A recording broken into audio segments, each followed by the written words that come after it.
Hola de nuevo, bienvenidos al capítulo 6. Es una prolongación del capítulo 5, el estado de la cuestión.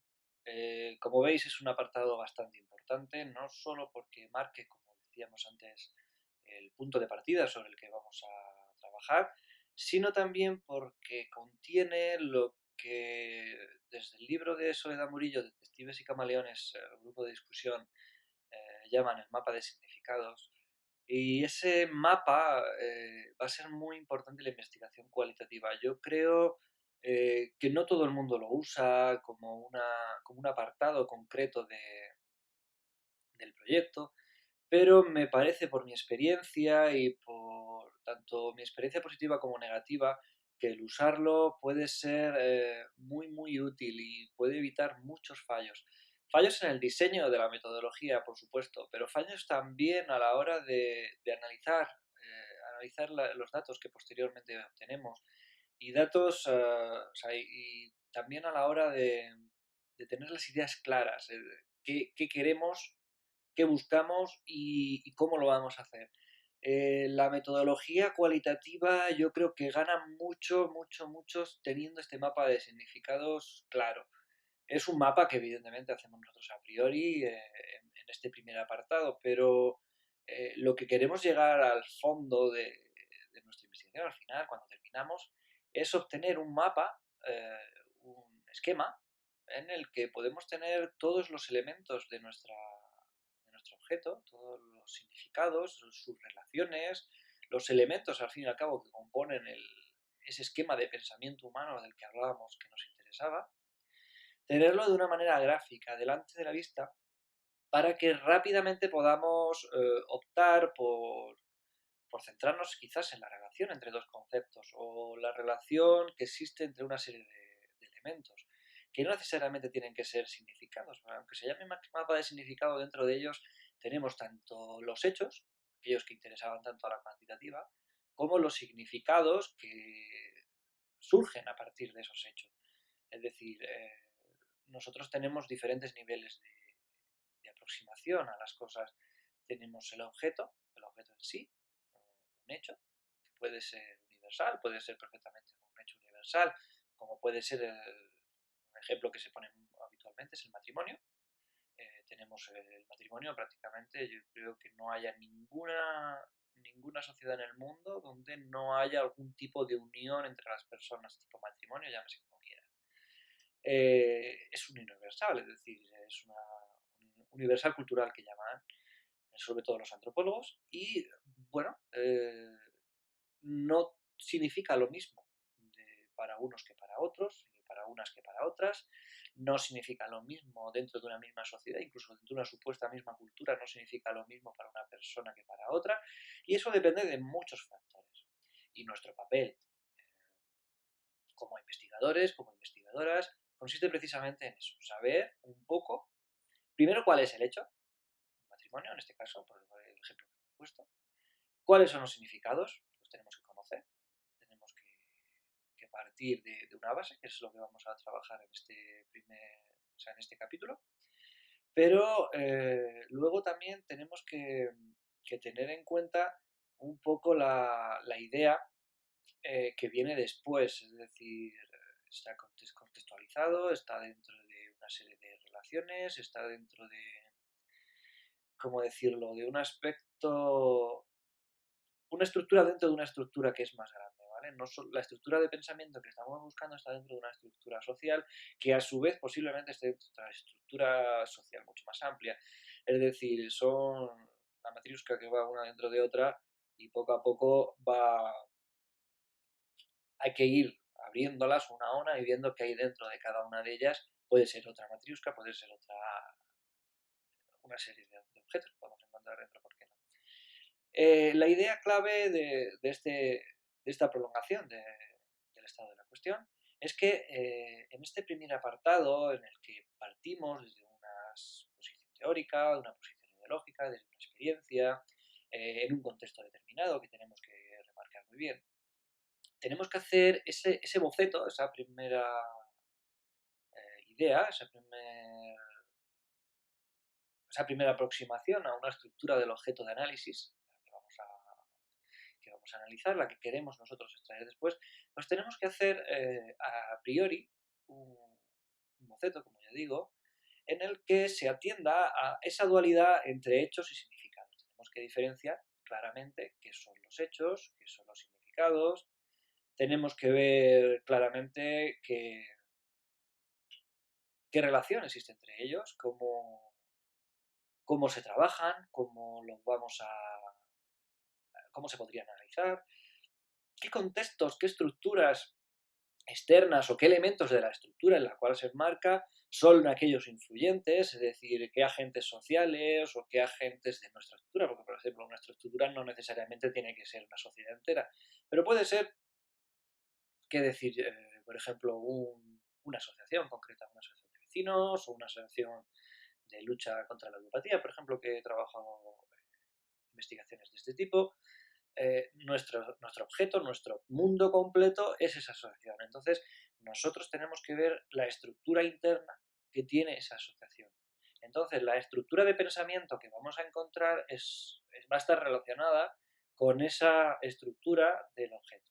Y al mismo tiempo va a estar también condicionada por él. Es decir, no solo que se encuentre un discurso distinto, sino que es que ese discurso se genera, se construye dentro de esa estructura y interfieren los elementos de esa estructura a la hora de generar ese discurso. Y al mismo tiempo tenemos digamos, la participación, la estructuración de diferentes agentes que estructuran el propio discurso. Como veis, la temática viene siendo redundante en el aspecto de que el lenguaje, como ya dijimos, es el elemento que se utiliza como herramienta de análisis principal. Pero el lenguaje en sí no es lo que nos interesa, sino lo que encierra detrás el lenguaje. Es decir, tenemos la fuerte convicción, esto ha sido analizado desde tiempos ya bastante antiguos, en los que el lenguaje es la representación de nuestra construcción mental de las cosas. La realidad, por mucho que la queramos ver, no es homogénea, no es entendida tampoco de manera homogénea, es decir, no tenemos las ideas sobre una misma cosa, como hemos dicho, el matrimonio, de la misma manera, y eso se representa en el lenguaje. Esto es muy, muy, muy importante en cualitativa, porque todo tiene una intencionalidad, y por lo menos así se trabaja. Cuando queremos decir que una persona hace una determinada cosa, una determinada asociación de un elemento con otro, lo estamos diciendo porque a la hora de hablar esos dos elementos están relacionados de alguna manera. Bien porque la propia persona lo ha relacionado o bien porque de manera inconsciente lo utiliza como ejemplificación, como contrario, dependiendo del tipo de relación, en el lenguaje está presente y el propio lenguaje nos dice cómo está hecho. ¿Qué es lo que viene a decir? Insisto en la idea del lenguaje. El lenguaje está estructurado de manera social. Se genera, es un constructo social, a fin de cuentas, que aprendemos en sociedad, que depende de muchos elementos sociales, que no quiero entrar en detalle, pero bueno, la idea principal es que pues, la edad, el contexto sociocultural en el que nos encontramos, economía, etcétera, etcétera, época sociohistórica, etcétera, etcétera, condicionan el tipo de lenguaje. Y una persona puede tener un bagaje, un vocabulario muy, muy amplio. Hay personas que tienen más, eso ya es una base para el estudio. Unas personas tienen más vocabulario que otras, unas personas tienen más capacidad de usar ese vocabulario que otras, y esas capacidades y ese vocabulario pues, viene transmitido por la sociedad de una manera compleja que, como digo, no voy a entrar en detalle. Pero lo que nos interesa principalmente es, bueno, si una persona tiene todo ese bagaje, ¿por qué no utiliza una serie de palabras y utiliza otras? ¿O por qué antepone un determinado concepto a una determinada expresión? ¿O por qué usa el lenguaje como lo usa? Bueno, pues en el análisis de ese por qué es donde nosotros vamos a incidir. Y en el mapa de significados nos da precisamente esa primera idea de cómo los vamos a generar. Me gustaría exponer un ejemplo que ahora después comentaremos sobre una idea real, es una práctica que hice ya en mis tiempos de sociología y que, bueno, a lo largo de la práctica me ha servido como ejemplo, me ha servido como recordatorio incluso para mí mismo de cómo se estructuran un poquito los elementos. Y yo creo que es bastante chocante porque es una temática que veréis, es la interrupción voluntaria del embarazo, que, bueno, pues, hay opiniones para todos los gustos y evidentemente yo parto de una postura a la hora de hacer el proyecto, pero no necesariamente tenéis por qué compartirlo. Es decir, la idea es esa, es ver qué diferentes significados en función de una idea concreta, de un objetivo de investigación concreto, cómo generar un mapa de los elementos que me puedo encontrar. Básicamente es eso, el mapa de significados es encontrar una noción, una idea o un concepto simplemente, en el que si yo lo meto en un determinado grupo de investigación o si yo trato de analizarlo a través de las aportaciones de los discursos de una determinada población, voy a ver que la gente, en función de esos estratos, diferentes apartados de la estructura social, va a utilizar ese concepto de manera diferente y lo va a relacionar con diferentes conceptos o ideas.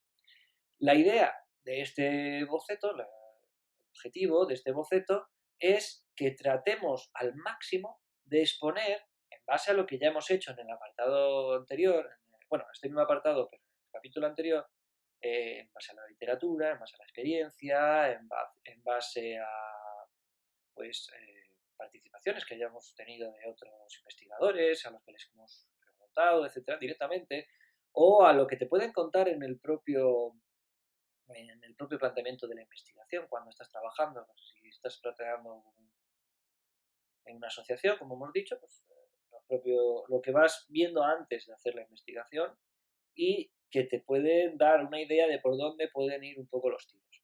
Entonces, haces un boceto en el que tú relacionas y tratas de esbozar cómo va a ser esa relación, los diferentes elementos.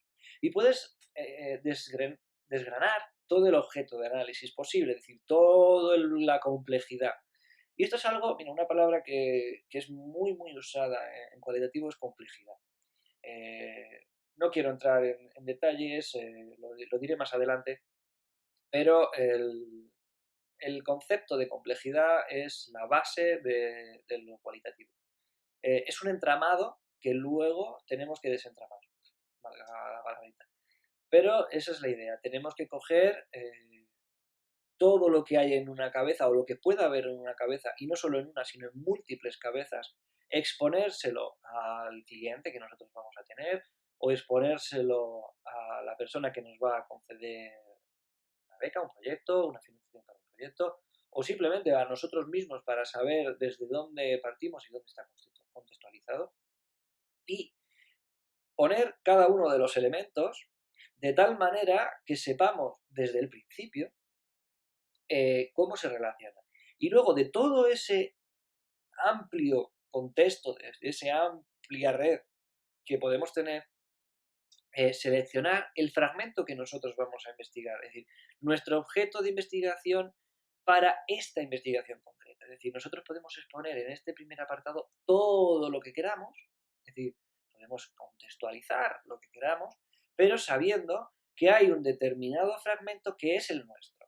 No vamos a analizarlo todo. Nosotros explicamos cuál va a ser el total, pero el trocito es nuestra investigación. Ese trocito es el que luego vamos a tener que desarrollar. Puede ser, como decíamos antes, una investigación nueva, una investigación que no sepamos esbozar más allá de 4 ideas sencillas de las cuales partimos, pero sabemos que está contextualizado en un amplio abanico de elementos y sabemos más o menos cómo están relacionados.